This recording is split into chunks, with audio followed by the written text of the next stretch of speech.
जो 1947 में हमने अपनी बहनों की इज्जतें लुटाई थी ना, वो जाया ना जाए। आज उनकी रूहें तड़प रही होगी, कब्रों में तड़प रही होगी वो बहन। खुदा न हादसा, वो हमें कम से कम ये दुखता ना कि हमारी बहनों की इज्जतें लुटी हरामजादे हिंदुओं ने या अंग्रेजों ने। यकीन करें अगर ये हालात रहे ना तो ये सारे अमीर हमारी बहनों को रोड पे पसंद किया करेंगे। हमें जज पता क्या बोलेगा कि अपनी दूसरी बेटी बचाओ, इसका केस वापस ले लो, अपना दूसरा बेटा बचाओ। पहला बेटा मार दिया ना जिसने, वो दूसरा भी मार देगा। हमारे कोर्टों में ऐसे हो रहा है।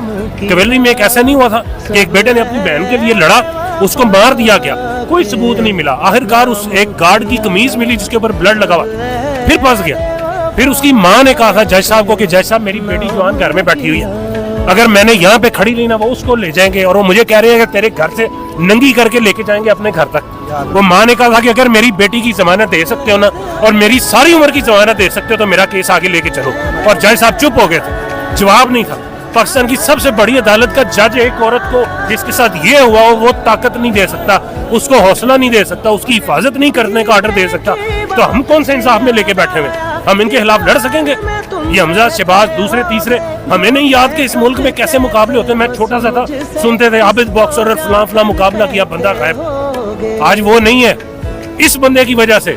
इसलिए थोड़ी कि हमारे पास टेक्नोलॉजी आ गई है, इसलिए थोड़ी कि हमारे पास आईफोन आ गया 2-2 लाख रुपए का, इसलिए कुछ नहीं हुआ। ये सारा कुछ वही है। सिर्फ इस बंदे ने इतनी समझ दे दी है कि जो गलत करेगा उसको बोलो, कम से कम बोलो।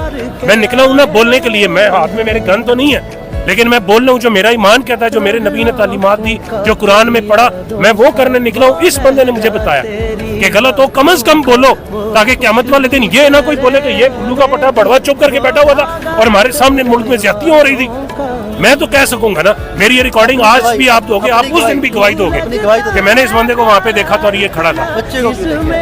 इसीलिए कि आप सबको भी ये लगे कि ये गोलियां नहीं देने आया। ये भी तो हो सकता था कि मैं बड़े आराम से आता, आराम से बैठता, जिधर रश होता मैं थोड़ा सा दूर रहता और जाता, सेल्फी लेता और लगा देता जी मैं खड़ा था। सबसे अपनी मेरी जिंदगी की सबसे कीमती चीज ये मेरा बेटा है, इसको मैंने आगे बिठाया हुआ इसी रास्ते के ऊपर, जिधर से खुदा ना कोई आएगा तो यहाँ से चल के जाएगा। इससे बड़ी हमें क्या है?